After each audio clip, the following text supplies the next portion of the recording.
ಬೇರೆ ಇದಕ್ಕೆ ರಾಸಾಯನಿಕ ಅಂತ ಏನು ನಾವು ಈ ಸ್ಪ್ರೇ ಮಾಡುವಂತ ಅಂತ ಏನು ಬೇಕಾಗಿಲ್ಲ. ಸ್ಪ್ರೇ ಅಂತ ಹೇಳಿದ್ರೆ ಆ ಗಿಡ ನಟ್ಟ ಮೇಲೆ ಅದಕ್ಕೆ ತುಂಬ ಇರುವೆಗಳ ಬಾಧೆ ಉಂಟು. ಓಕೆ. ತುಂಬ ಇರುವೆಗಳ ಬಾಧೆ. ನಮಗೆ ಇಲ್ಲಿಂದ ಜನರು ಗಿಡ ತಗೊಂಡು ಹೋಗ್ತಾರೆ, ಆಮೇಲೆ ನಮಗೆ ಕಂಪ್ಲೇಂಟ್ ಕೊಡ್ತಾರೆ ನಿಮ್ಮದು ಗಿಡನೇ ಮೇಲೆ ಬರುವುದಿಲ್ಲ ಅಂತ. ಸರಿಯಾಗಿ ನೋಡುವುದಿಲ್ಲ ಆದರೆ ಗಿಡ ಮೇಲೆ ಬರುವುದಿಲ್ಲ. ಅದನ್ನು ನಾವು ತೋರಿಸ್ತೇನೆ ನಿಮಗೆ ಹೇಗೆ ಇರುವೆ ತಿಂತದೆ ಅಂತೇಳಿ. ಓಕೆ. ಇದಕ್ಕೆ ದಿವಸಕ್ಕೆ 3-4 ನಮೂನೆ ಇರುವೆಗಳು ಬರ್ತದೆ. ಬೆಳಿಗ್ಗೆ 6 ಗಂಟೆಗೆ ಬಂದು ನೋಡಿದರೆ ಇರುವೆ ಸಂಗತಿ ಬೇರೆನೇ ಇರುವೆ, ಚಿಕ್ಕದು ಇರುವೆ ಇರ್ತದೆ. ಆಮೇಲೆ ಮಧ್ಯಾಹ್ನ 12 ಗಂಟೆಗೆ ಬೇರೆ ಇರುವೆ, 4 ಗಂಟೆಗೆ ಇನ್ನೊಂದೇ ನಮೂನೆ ಇರುವೆ ಬರ್ತದೆ. ಹಾಗೆ 3-4 ನಮೂನೆ. ಅದಕ್ಕೋಸ್ಕರ ಒಂದು ದಿವಸಕ್ಕೆ ಗಿಡ ನಟ್ಟ ಮೇಲೆ ಒಂದು 4 ಸಾರಿ ಆದರೂ ಬಂದು ನೋಡಬೇಕು. ಗಿಡಕ್ಕೆ ಹತ್ತಿರ ಹೋಗಿ ನೋಡ್ಬೇಕು, ಅದು ಕಾಣೋದಿಲ್ಲ. ಎಲ್ಲಾದರೂ ಮ್ಯಾಗ್ನಿಫಿಷನ್ ಗ್ಲಾಸ್ ತಗೊಂಡು ನೋಡಬೇಕು. ಅಷ್ಟು ಚೆನ್ನದು ಇರುವೆ ಗೊತ್ತಾಗೋದಿಲ್ಲ. ಹೀಗೆ ನೋಡಿದ್ರೆ ಅದು ಇರುವೆ ಅಂತೇಳಿ ಗೊತ್ತಾಗೋದಿಲ್ಲ. ಆ ಇರುವೆ ಬಂದು ಆ ನಟ್ಟ ತುದಿಗೆ ಬಂದು ಕೂರ್ತದೆ. ಚಿಗುರನ್ನೇ ಅಲ್ಲೇ ಅದರ ರಸ ಎಲ್ಲ ಹಿಂಡಿಕೊಂಡು ಅದು ಮೇಲೆ ಬರಕ್ಕನೆ ಬಿಡೋದಿಲ್ಲ. ಅದಕ್ಕೋಸ್ಕರ ಅದು ಬೆಳೆಯುವುದಿಲ್ಲ. ಆ ಥರ ಮಾಡಿದರೆ ಮಾತ್ರ. ಒಂದ್ಸರಿ ಈ ಥರ ಬೆಳೆದ್ರೆ ಮತ್ತೆ ಎಷ್ಟು ಇರುವೆ ನಾವು ಕೆಳಗಿಂದಲೇ ಕಂಟ್ರೋಲ್ ಮಾಡ್ಬೋದು, ಮೇಲೆ ಹತ್ತುದಿಲ್ಲ. ಸಣ್ಣದಾಗಿ ನಟ್ಟ ಸ್ಟಾರ್ಟಿಂಗ್ ಅಲ್ಲಿ ಸ್ವಲ್ಪ ಸ್ಟಾರ್ಟಿಂಗ್ ತುಂಬ ಕೇರ್ ತಗೊಳ್ಬೇಕು. ತುಂಬ ಕೇರ್ ಅಂತ ಹೇಳಿದ್ರೆ ಅಷ್ಟು ಕೇರ್ ತಗೊಂಡ್ರೆ ಮಾತ್ರ ಇದು ಚೆನ್ನಾಗಿ ಬರ್ತದೆ. 1 ವರ್ಷದೊಳಗೆ ನಿಮಗೆ ಫ್ರೂಟನ್ನು ತಗೊಳ್ಬೋದು. ಸರ್, ಮತ್ತೆ ಇನ್ನೊಂದು ನೋಡಿದೆ ನಾನು, ಪ್ರತಿ ಒಂದೊಂದು ಸಾಯಿಲಿ ಈ ರೀತಿ ಕಟ್ ಮಾಡಿದಿರಿ. ಚಿಗುರು ಬಂದಿರೋದು ಚಿಗುರು ಬಂದಿರೋದು ಅದು ಏನಿದು? ಅದು ಒಂದ್ಸರಿ ಹಾರ್ವೆಸ್ಟ್ ಆದಮೇಲೆ ರೀಸೆಂಟ್ಲಿ ನಾವು ನವೆಂಬರ್ ಡಿಸೆಂಬರಲ್ಲೆಲ್ಲ ಸ್ಪ್ರೂನಿಂಗ್ ಆಗ್ತದೆ ನೋಡಿ. ಇದು ಸ್ಪ್ರೂನಿಂಗ್ ಆಗಿದೆ. ಕಟ್ ಮಾಡಬೇಕು. ಕಟ್ ಮಾಡಿದ ಮೇಲೆ ನೋಡಿ ನಿಮಗೆ ಇಲ್ಲಿ ಇಲ್ಲಿ ಇಲ್ಲಿ ಈ ಕಡೆ ಬಂದರೆ, ಈಗ ನಾನು ಇದಕ್ಕೆ ಎಲ್ಲ ಹಾರ್ವೆಸ್ಟ್ ಎಲ್ಲ ಆಯಿತು. ಇವಾಗ ಸ್ಪ್ರೂನಿಂಗ್ ಮಾಡಿದೆ. ಸ್ಪ್ರೂನಿಂಗ್ ಮಾಡಿದ್ಮೇಲೆ ನೋಡಿ ಈ ಥರ ರೆಕ್ಕೆ ಬರ್ತಾ ಉಂಟು. ಇದೆಲ್ಲ ಕಟ್ ಆಗಿಲ್ಲ. ಇದು ಈಗ ನೆಕ್ಸ್ಟ್ ಫ್ರೂಟಿಂಗಿಗೆ ಇದು ಬೇಕಾಗ್ತದೆ. ನೋಡಿ ಇಲ್ಲಿ ನೋಡಿದರೆ ಎಲ್ಲ ಉದ್ದ ಬಂದಿದೆ. ಕೆಲವು ಕೊಡೆ ಆಕಾರದಲ್ಲಿ ನಾವು ಸ್ಪ್ರೂನಿಂಗ್ ಮಾಡಿದ್ದೇವೆ. ಇದೆಲ್ಲ ಕೊಡೆ ಆಕಾರದ ಸ್ಪ್ರೂನಿಂಗ್. ಈಗ ವಸ್ತು ರೆಕ್ಕೆ ಬಂದದ್ದು. ಇದಕ್ಕೆ ಇನ್ನೂ ಡಿಸೆಂಬರ್, ಜನವರಿ, ಫೆಬ್ರವರಿ, ಮಾರ್ಚ್, ಏಪ್ರಿಲ್ 5 ತಿಂಗಳು ಟೈಮ್ ಉಂಟು ಫ್ರೂಟಿಗೆ, ಫ್ಲವರಿಂಗ್ಗೆ. ಅಷ್ಟೊತ್ತಿಗೆ 5 ತಿಂಗಳಲ್ಲಿ ಇದು ಚೆನ್ನಾಗಿ ಬರ್ತದೆ. ಬಂದಮೇಲೆ ಇದಾಗ್ತದೆ, ಹೂ ಬಿಡ್ತದೆ. ಹೂ ಬಿಟ್ಟ ಮೇಲೆ ಫ್ರೂಟ್. ಈಗ ಹಾಗಾದ್ರೆ ನೀವು ಈ ರೀತಿ ಕಟ್ ಮಾಡಿರ್ತೀರಲ್ವಾ, ಇದು ಬಂದು ಇದರಲ್ಲಿ ಇನ್ನು ಚಿಗುರು ಬರುತ್ತಾ? ಚಿಗುರು ಬಂದರೆ ಅಂತಾರೆ ಹೊಸ ಚಿಗುರು. ಯಾವುದು ಹೊಸ ಚಿಗುರು ಬರ್ತದೆ ಅದನ್ನು ನಾನು ಇನ್ನು ಅದನ್ನೇ ಬಿಟ್ಟರೆ ಅದರಲ್ಲಿ ಹಾರ್ವೆಸ್ಟ್ ಆಯಿತು. ನಮಗೆ ಹೊಸ ಚಿಗುರಲ್ಲಿ ಫ್ರೂಟ್ ಬೇಕು. ಹೊಸತು ನೋಡಿ ಈ ಥರ ಬಂದಿದ್ದು ಇದರಲ್ಲಿ ಬರ್ತದೆ ನೋಡಿ. ಇದು ಕಟ್ ಮಾಡಿದ್ರಿಂದ ನೋಡಿ ಇದು ಹೊಸ ಚಿಗುರು ಬಂತು.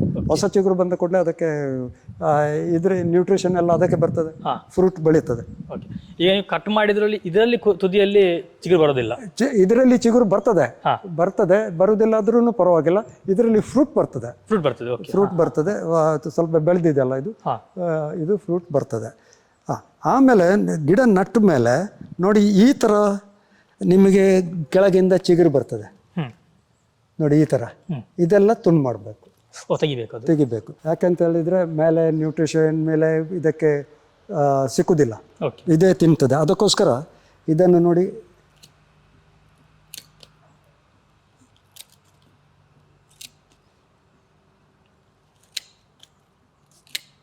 ಇದೆಲ್ಲ ತೆಗಿಬೇಕಾಗ್ತದೆ.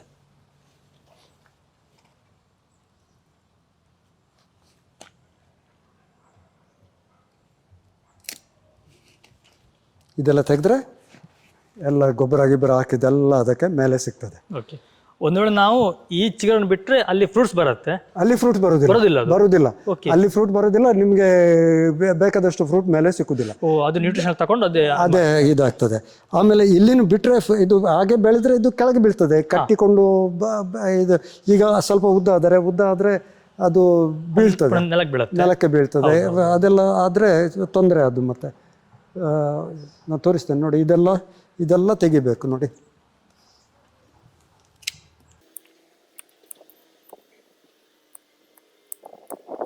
ನೋಡಿ ಇಷ್ಟು ಚಿಗುರು ಬರ್ತದೆ. ಇದೆಲ್ಲ ಚಿಗುರು ತಿಂತದೆ. ನಮಗೆ ಮೇಲೆ ಬೇಕಾದಷ್ಟು ಅದಕ್ಕೆ ಪೋಷಕಾಂಶ ಆಹಾರ ಸಿಕ್ಕುದಿಲ್ಲ ಆದರೆ ಫ್ರೂಟ್ ಎಲ್ಲ ಚಿಕ್ಕದು ಬರ್ತದೆ. ನಿಮಗೆ ಹೇಳಿದ್ದೆ ನಾನು ಯಾಕೆ ಮೇಲೆ ಬರುವುದಿಲ್ಲ ಅಂತೇಳಿ. ನೋಡಿ ಈ ಗಿಡ ನೋಡಿದರೆ ಒಂದೇ ಸಾರಿ ನಟ್ಟಿದ್ದು, ಅದು ಗಿಡ ಇದು ಗಿಡ ಒಂದೇ ಸಾರಿ ನಟ್ಟಿದ್ದು. ಇದರಲ್ಲಿ ನೋಡಿ ಇರುವೆ ಕಾಟ ಜಾಸ್ತಿ ಇದೆ, ಅದಕ್ಕೋಸ್ಕರ ಈ ಗಿಡ ಬಂದಿಲ್ಲ ಚೆನ್ನಾಗಿ. ಸೆಕೆಂಡ್ ಏನಂತ ಹೇಳಿದರೆ ಇದಕ್ಕೆ ಮರದ್ದು ನೆರಳು ಬೀಳ್ತದೆ. ಆ ನೆರಳಿನಲ್ಲಿ ಇದು ಆಗೋದಿಲ್ಲ. ಇದಕ್ಕೆ ಯಾವಾಗಲೂ ಸನ್ ರೈಸಿಂದ ಸನ್ ಸೆಟ್ವರೆಗೆ ಬಿಸಿಲು ಬೀಳಬೇಕು. ಅದಕ್ಕೋಸ್ಕರ ಅಲ್ಲಿ ಎಲ್ಲ ಬಿಸಿಲು ಬೀಳ್ತದೆ. ಇಲ್ಲಿ ಸ್ವಲ್ಪ ಬಿಸಿಲು ಕಮ್ಮಿ ಬೀಳಿದ್ರಿಂದ ಇದಕ್ಕೆ ಇರುವೆ ಬರ್ತದೆ. ಓಕೆ, ನೋಡಿ ಈ ಥರ ತಿಂತದೆ. ಇರುವೆ ಬಂದರೆ ನೋಡಿ ಇಲ್ಲಿ ಇದೆಲ್ಲ ಇರುವೆ ನೋಡಿ ಈ ಥರ ತಿಂತದೆ. ಈ ಥರ ತಿಂದರೆ ನೋಡಿ ಇದು ಹೀಗೆ ಉಂಟು. ಇದು ಹೇಗೆ ಮೇಲೆ ಬರುವುದು? ಚಿಗುರು ಎಲ್ಲ ನೋಡಿ ಮೇಲೆ ಬರುವುದಿಲ್ಲ. ಈಗ ನೀವು ಹೇಳಿದ ಇರುವೆ ಇದೆಯಲ್ಲ ಸರ್ ಇಲ್ಲಿ, ಅದು ಇರುವೆ. ಅದು ಮದ್ದು ಹೊಡಿಬೇಕು. ಮದ್ದು ಹೊಡೆದ್ರೆ ಅದು ಇರುವೆ ಸಾಯ್ತದೆ. ನೋಡಿ ಇದೆಲ್ಲ ಇರುವೆ ಇತ್ತು, ಇದರಲ್ಲಿ ಸಾಯ್ತದೆ. ಇಲ್ಲಿ ಬನ್ನಿ ನೋಡಿ, ಇದರಲ್ಲೆಲ್ಲ ಇರುವೆ ಉಂಟು. ಇದೆಲ್ಲ ಗಿಡ ಬಂದೇ ಇಲ್ಲ. ಒಂದೇ ವರ್ಷದ್ದು ಗಿಡ ಇದು, ಒಂದೇ ಸಾರಿ ನಟ್ಟಿದ್ದು. ನೋಡಿ ಈ ಥರ ತುಂಡಾಗ್ತದೆ. ನೋಡಿ ಈ ಥರ ನೋಡಿ, ಇದೆಲ್ಲ ಇರುವೆ ಕಾಟ. ಇರುವೆಯಲ್ಲಿ ಇದು ಮೇಲೆ ಬರುವುದಿಲ್ಲ ಎಲ್ಲ. ನೋಡಿ ಇದೆಲ್ಲ ಯಾಕೆಂತೇಳಿ ನೆರಳು ಇದ್ದರೆ, ನೆರಳು ಕೂಡ ಹೌದು ಮತ್ತು ಇರುವೆ ಕಾಟ ಕೂಡ. ಇರುವೆ ಕಾಟ ನೆರಳಿದ್ರೆ ಗಿಡ ಬರುವುದಿಲ್ಲ. ಅದಕ್ಕೆ ನೆರಳಿದ್ರೆ ಇರುವೆ ಬರ್ತದೆ, ಇರುವೆ ತಿಂತದೆ. ಈ ಥರ ನೋಡಿ ತಿಂದರೆ, ಈ ಥರ ತಿಂದರೆ ಇದು ಬೆಳೆಯೋಕ್ಕೆ ಬಿಡುವುದಿಲ್ಲ. ಅದಕ್ಕೋಸ್ಕರ ಈ ಗಿಡ ಎಲ್ಲ ಬೆಳೆದಿಲ್ಲ. ಆ ಕಂಬದಿಂದ ನೋಡಿ ಇಲ್ಲಿ ಈ ಕಂಬ ತನಕ ಈ ಮರ ಇದರಿಂದ ಇದು ಬೆಳೆಯುವುದಿಲ್ಲ. ಸರಿ, ಇದಕ್ಕೆ ನೀವು ನೀರು ಕೊಡ್ತೀರಾ ವರ್ಷದಲ್ಲಿ ಏನಾದರೂ? ಯಾವ ಟೈಮ್ ಅಂತ ಇದೆಯಾ? ನೋಡಿ, ನೀರು ಕೊಡುವಂಥದ್ದು ನಮಗೆ ಕಂಟ್ರೋಲ್ ಮಾಡೋಕ್ಕೆ ಆಗೋದಿಲ್ಲ. ಯಾಕಂತ ಹೇಳಿದರೆ ಇಲ್ಲಿ ವೆದರಿಗೋಸ್ಕರ ವೆದರಿನ ನೋಡಿಕೊಂಡು ನಾವು ನೀರು ಕೊಡಬೇಕಾಗ್ತದೆ. ಇದಕ್ಕೆ ನೀರು ಆ್ಯಕ್ಚುಲಿ ಕಮ್ಮಿ, ಆದ್ರೂ ನೀರಿನ ಪಸೆ ಒಂದು ಇರಬೇಕು ಆಗ್ತದೆ. ಡೆಸರ್ಟ್ ಫ್ರೂಟ್ ಆದ್ದರಿಂದ ನೀರು ಜಾಸ್ತಿ ಬೇಕಾಗಿಲ್ಲ, ಆದ್ರೂ ಸ್ವಲ್ಪ ಆದರೂ ನೀರು ಬೇಕಾಗ್ತದೆ. ಈಗ ನಾನೆಲ್ಲ ಇದಕ್ಕೆ ಪೈಪ್ ಕೊಟ್ಟಿದ್ದೇನೆ. ಇದು ಡ್ರಾಪ್ ಸಿಸ್ಟಮ್ ಅಲ್ಲ ಸರ್? Drop system. ಇದರಲ್ಲಿ ನಾನು ವಾರಕ್ಕೆ ಒಂದು 2 ಸಾರಿ ಆದರೂ ನೀರು ಬಿಡ್ತೇನೆ. ಈ ಡ್ರಾಪ್ ಸಿಸ್ಟಮಲ್ಲಿ ನೋಡಿ ಎಲ್ಲರೂ ಡ್ರಾಪ್ ಅಂತೇಳಿ ಇದರಲ್ಲಿ ನೋಡಿ ಇದು ಹಾಕಿದ್ದೇವಲ್ಲ ನಾವು ಬಟನ್. ಹೌದು, ಇದು ಡಿಫ್ರೆಂಟ್ ಟೈಪಲ್ಲಿ ಸಿಗ್ತದೆ ನಿಮಗೆ. Different type in the sense ಇದರಲ್ಲಿ 4 litre per hour, 8 litres per hour, 12 litres per hour, different ಅದರ ಇರ್ತದೆ. ಇದಕ್ಕೆ ನಾನು 8 ಲೀಟರ್ಸ್ ಪರ್ ಅವರ್, 8 ಲೀಟರ್ಸ್ ಅದನ್ನು ಹಾಕಿದ್ದೇನೆ. ಒಂದು ಗಿಡಕ್ಕೆ ನಾನು 4 ನಾಬ್ ಕೊಟ್ಟಿದ್ದೇನೆ. ಒಂದು ಆ ಕಡೆ ಈ ಕಡೆ ನೋಡಿ. ಇದರಲ್ಲಿ ಈ ಗಿಡಕ್ಕೆ ಈ ಕಡೆಯಿಂದ 2, ಆ ಕಡೆಯಿಂದ 2 ನೋಡಿ ಇಲ್ಲಿ 4 ಕೊಟ್ಟದ್ರಿಂದ 1 ಗಂಟೆ ನಡೆಸಿದರೆ ಇದಕ್ಕೆ 32 ಲೀಟರ್ ನೀರು ಹೋಗ್ತದೆ ಗಿಡಕ್ಕೆ. ಇದು ಒಂದು ಗಿಡಕ್ಕೆ ನೀರು ಹೋದರೆ ಅದು ಎಲ್ಲ ಸ್ಪ್ರೆಡ್ ಆಗ್ತದೆ, ಒಂದೇ ಕಡೆ ನೀರುವುದಿಲ್ಲ. ನೋಡಿ ಈಗ ಮೇಲೆ ನೀರು ಕೊಟ್ಟಿದ್ರಿಂದ ನೋಡಿ ಇದೆಲ್ಲ ತಂಪು ಉಂಟು. ನೋಡಿ ಕೆಳಗೆ ಪಸೆ ಉಂಟು, ನೀರಿನ ಪಸೆ ಇಲ್ಲಿ ನಿಮಗೆ ಸಿಗ್ತದೆ.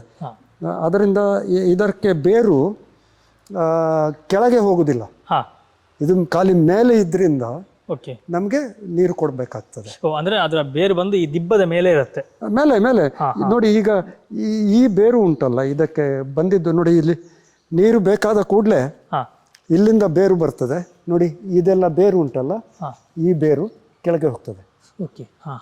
ಆಮೇಲೆ ಆ ಬೇರು ನೋಡಿ ಇಲ್ಲಿ ಮೇಲೇನೆ ಇರ್ತದೆ ನೋಡಿ. ಇದೆಲ್ಲ ಬೇರು ಅದರದ್ದು, ಅದು ಮೇಲೆ ಇರ್ತದೆ, ಏನು ಕೆಳಗೆ ಹೋಗುದಿಲ್ಲ. ಅದಕ್ಕೋಸ್ಕರ ಮೇಲೆ ಒಣಗಿದಾಗೆ ನಮಗೆ ನೀರು ಕೊಡಬೇಕಾಗ್ತದೆ. ಅಟ್ಲೀಸ್ಟ್ ವಾರಕ್ಕೆ 1-2 ಸಾರಿ 1 ಗಂಟೆ ಆದರೂ ಈ ಡಿಪ್ಪರನ್ನು ನಡೆಸಬೇಕಾಗ್ತದೆ.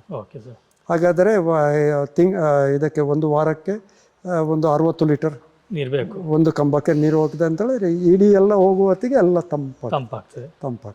ಸರ್, ಇವಾಗ ತುಂಬ ಜನ ಡ್ರ್ಯಾಗನ್ ಫ್ರೂಟ್ನ ಬೆಳೀತಿದ್ದಾರೆ, ಎಲ್ಲ ಮಾಡ್ತಿದ್ದಾರೆ. ಆದರೆ ಈ ಗಿಡ ಎಲ್ಲಿಂದ ಬಂತು, ಇದರ ಹುಟ್ಟು ಎಲ್ಲಿ ಅಂತ ಹೇಳಿ ಏನಾದರೂ ನಿಮ್ಗೆ ಗೊತ್ತಾ? ಇದು ನಾರ್ಮಲ್ ಆಗಿ ಯಾರು ನೋಡುವುದಿಲ್ಲ ಇಲ್ಲಿ. ಆದರೆ ಈ ಸೀಡ್ಲಿಂಗ್ಸ್ ಇದು ಎಲ್ಲ ಬಂದಿದ್ದು ಮೇಯ್ನ್ ಆಗಿ ಮೆಕ್ಸಿಕೋ, ಸದರ್ನ್ ಅಮೇರಿಕಾ, ಹಾ ಅಮೇರಿಕಾದಿಂದ ಬಂದಿದ್ದು. ಅಲ್ಲಿಂದ ಇದು ಬಂದಿದ್ದು ಡೈವರ್ಟ್ ಆಗಿ ಬೇರೆ ಕಡೆ ಎಲ್ಲ ಹೋಗಿದ್ದು. Another is Vietnam. Okay. This is comes from Vietnam, Mexico, ಆಮೇಲೆ ನಿಮ್ಮದು ಅಮೇರಿಕಾ, ಸೌತ್ ಆಫ್ರಿಕಾ, ಇದೆಲ್ಲ ಅಲ್ಲಿಂದ ಜನರೇಟರ್ ಆಗಿ ಬಂದಿದ್ದು. ಆಮೇಲೆ ಇದು ಎಲ್ಲ ಕಡೆಗೆ ಹೋಯ್ತು. ಓಕೆ. ಚೈನಾದಲ್ಲಿ ಮಾಡ್ತಾರೆ. ಅವರೆಲ್ಲ ಸ್ವಲ್ಪ ಮೇಯ್ನ್ ಫೋಕಸ್ ಕೊಟ್ಟು ಅವರು ಬೆಳೆಸಿದ್ದು ಡಿಫ್ರೆಂಟ್ ಡಿಫ್ರೆಂಟ್ ಟೈಪಲ್ಲಿ ಬೆಳೆಸ್ತಾರೆ. ಮತ್ತು ಕೆಂಪಿದು ಮಾಡ್ತಾರೆ, ನಿಮ್ಮದು ಯೆಲ್ಲೋ ಕಲರ್, ಅದೆಲ್ಲ ಆ ಕಡೆಯಿಂದ ಅಲ್ಲಿಂದ ಬಂದ ಮೇಲೆ ಎಲ್ಲ ಆಗಿದ್ದು. Originally dragon fruit is white. White. Okay. White ಅಂತ ಹೇಳಿದ್ರೆ ಅದು ಸಿಹಿ, ಒಳ್ಳೆ ಇದು ಸಿಹಿ ಬರ್ತದೆ ಅದು ಮತ್ತು ಒಳ್ಳೆಯದು. ಇದು ವೈಟ್ ಇದು. ಆಮೇಲೆ ಬೇರೆ ಕೆಂಪು, ಯೆಲ್ಲೋ ಅದೆಲ್ಲ ಆಮೇಲೆ ಕಸಿ ಮಾಡಿ ಅದೆಲ್ಲ ಮಾಡಿದ್ದು, ಮನುಷ್ಯನ ಬೆಳವಣಿಗೆ ಮಾಡಿಸಿದ್ದು. Naturally is A white. White ನಮ್ಮದು ಈ ಇದರಲ್ಲಿ ಒರಿಜಿನಲ್ ವೈಟ್. ನಾನು ಇಲ್ಲಿ ಒಂದು ಫ್ರೂಟು 1 ಕಿಲೋ ತನಕ ತೆಗೆದಿದ್ದೇನೆ. 1 ಫ್ರೂಟ್ ಈಸ್ 1 ಕಿಲೋ. ಯಾರಿಗಾದ್ರೂ ಆಶ್ಚರ್ಯ ಆಗ್ತದೆ, ದೊಡ್ಡದು ಫ್ರೂಟ್ 800 ಗ್ರಾಮ್ಸ್, 900 ಗ್ರಾಮ್ಸ್, 800 ಗ್ರಾಮ್ಸಿಂದ ಮೇಲೆ ಒಂದು ಫ್ರೂಟ್. 1 ಕಿಲೋಕ್ಕೆ 350 ರೂಪಾಯಿ ಅಂತ ಹೇಳಿದ್ರೆ, ಒಂದು ಫ್ರೂಟ್ ತೆಗೆದ್ರೆ ಒಂದು ಫ್ರೂಟಿಗೆ 350 ರೂಪಾಯಿ ನಿಮಗೆ ಖರೀದಿಕೆ ಮಾಡಬೇಕಾದ್ರೆ ಅಷ್ಟು ಹಣ ಉಂಟು. ಮತ್ತೆ ಇದೆಲ್ಲ ಈಗ ನಾರ್ಮಲಿ ಹಾರ್ವೆಸ್ಟ್ ಮಾಡುವತ್ತಿಗೆ ಅದರ ಸ್ವಲ್ಪ ಬಣ್ಣ ಬಂತಂತ ಹೇಳಿದರೆ ಅವರು ತೆಗಿತಾರೆ, ಆಮೇಲೆ ಹಾರ್ವೆಸ್ಟ್ ಮಾಡ್ತಾರೆ, ಆಮೇಲೆ ಅದನ್ನು ಪೆಟ್ಟಿಗೆಯಲ್ಲಿ ಹಾಕ್ತಾರೆ, ಕಲರ್ ಕೊಡ್ತಾರೆ, ಆಮೇಲೆ ಮಾರ್ಕೆಟಿಗೆ ಹೋಗ್ತದೆ. ಅದು ನಾರ್ಮಲಿ ಅದು ರುಚಿ ಇಲ್ಲ. ಓಕೆ. ನಾನು ಗಿಡದಲ್ಲೇ ಹಣ್ಣು ಆಗಬೇಕು. ಗಿಡದಲ್ಲಿ ಹಣ್ಣಾದ್ಮೇಲೆ ನಮ್ಮ ಎಷ್ಟು ಹಣ್ಣು ಇದ್ರೂ ಈ ಮನೆಯಲ್ಲೇ ಬಂದು ತಗೊಂಡು ಹೋಗ್ತಾರೆ. ನಾನು ಮಾರ್ಕೆಟಿಗೆ ಹಾಕೋದಿಲ್ಲ, ಇಲ್ಲಿಂದಲೇ ಬಂದು ತಗೊಂಡು ಹೋಗ್ತಾರೆ. ಯಾಕೆ ಅಂತ ಹೇಳಿದರೆ, ಒಂದು ಸಾರಿ ತಗೊಂಡು ಹೋದವರು, ಯಾರಾದರೂ ತಿನ್ನೋಕ್ಕೆ ಅಭ್ಯಾಸ ಇದ್ದವರು, ಒಂದು ಸಾರಿ ತಗೊಂಡು ಹೋದವರು ಬರ್ತಾರೆ, ಮಾರ್ಕೆಟ್ ಇದು ಹಣ್ಣು ಒಳ್ಳೆಯದಿಲ್ಲ, ನಿಮ್ಮದು ಚೆನ್ನಾಗಿದೆ, ಚೆನ್ನಾಗಿ ರುಚಿ ಉಂಟು ಅಂತ ಹೇಳಿದರೆ ಮೊದಲು 2 ಕಿಲೋ ತಗೊಂಡು ಹೋಗುವವರು ಆಮೇಲೆ ಬಂದು 5 ಕಿಲೋ ತಗೊಂಡು ಹೋಗ್ತಾರೆ. ಅದರಿಂದ ನನಗೆ ಒಂದು ಒಳ್ಳೆಯದೇನು ಅಂತ ಹೇಳಿದರೆ, ಮಾರ್ಕೆಟಲ್ಲಿ ನಾವು ಬಲ್ಕಲ್ಲಿ ತಗೊಂಡು ಹೋದರೆ ಅವರು ರೇಟ್ ಕೊಡೋದಿಲ್ಲ. ನಮಗೆ ರೇಟ್ ಸಿಕ್ಕೋದು 100 ರೂಪಾಯಿ, 120 ರೂಪಾಯಿ, 150 ರೂಪಾಯಿ. ಮಾರ್ಕೆಟಲ್ಲಿ ಅವರು ಮಾರ್ತಾರೆ 280, 300 350 ತನಕ ಇರ್ತದೆ. ಅಷ್ಟು ಅವರು ಲಾಭ ತಗೊಳ್ತಾರೆ, ನಮಗೆ ಲಾಭ ಸಿಕ್ಕೋದಿಲ್ಲ. ಅದಕ್ಕೋಸ್ಕರ ನಂದು ಪಾಲಿಸಿ, ನಾನು ಇಲ್ಲೇ ಮಾರಿದ್ರಿಂದ ಅಷ್ಟು ರೇಟ್ ಇಡೋದಿಲ್ಲ. ನಾನು ನಾರ್ಮಲ್ ಆಗಿ ಫಸ್ಟ್ ಹಾರ್ವೆಸ್ಟಿಗೆ ತುಂಬ ಇದ್ದರೆ 200 ರೂಪಾಯಿಗೆ ಮಾರ್ತೇನೆ. ಸ್ವಲ್ಪ ಕಮ್ಮಾಗಿ ರೇಟ್ ಜಾಸ್ತಿ ಇದ್ದರೆ 280, 300, 350 ತನಕ ಇದ್ದರೆ ನಾನು 250ಕ್ಕೆ ಮಾರ್ತೇನೆ. ಆದರೆ ಬೆಳೆಗಾರರು ನೀವೇ, ಮಾರಾಟಗಾರರು ನೀವೇ. ನಮಗೆ ಯಾಕಂತ ಹೇಳಿದರೆ ಇಲ್ಲಿ ಜನರು ಇಲ್ಲಿ ಬೇಕಾದಷ್ಟು ಕೇಳ್ಕೊಂಡು ಬರ್ತಾರೆ. ಬಂದ್ರಿಂದ ನನಗೆ ಯಾವಾಗಲೂ ಶಾರ್ಟೇಜ್. ಓಕೆ. ಫ್ರೂಟಿಗೆ ಏನು ಇದೆಲ್ಲ ಶಾರ್ಟೇಜ್ ಇರ್ತದೆ. ಸೊ ಅವರದ್ರ ಮೊದಲು ಆರ್ಡರ್ ತಗೊಂಡು ಎಲ್ಲಿ ಅದು ಹಾರ್ವೆಸ್ಟ್ ಮಾಡೋದಕ್ಕೆ ಕಾಲ್ ಮಾಡ್ತೇನೆ, ಬನ್ನಿ ತಗೊಂಡು ಹೋಗಿ. ಸರ್, ಇವತ್ತು ನೀವು 3 ಬಗೆಯ ಹಣ್ಣುಗಳನ್ನ ಹೇಳಿದ್ರಿ. ಒಂದು ಬಿಳಿ, ಮತ್ತೊಂದು ಕೆಂಪು ಕಲರ್, ಮತ್ತೆ ಹಳದಿ ಅಂತೇಳಿ. ನಿಮ್ಮಲ್ಲಿ ಇಲ್ಲಿರೋದು ಬಿಳಿ ಮತ್ತೆ ರೆಡ್ ಉಂಟು. ನನ್ನ ಹತ್ರ ಎರಡು ಉಂಟು. ಓಕೆ. ಇದು ಎಲ್ಲ ದೊಡ್ಡದು, ಇದು ಎಕ್ಸ್ಪೋರ್ಟ್ ಕ್ವಾಲಿಟಿ ಅಂತ ಹೇಳ್ತಾರೆ. ಎಕ್ಸ್ಪೋರ್ಟ್ ಕ್ವಾಲಿಟಿ ಆದ್ರೂ ರೆಡ್, ಯೆಲ್ಲೋ ಅದು ಅಷ್ಟೊಂದು ದೊಡ್ಡದು ಬರೋದಿಲ್ಲ.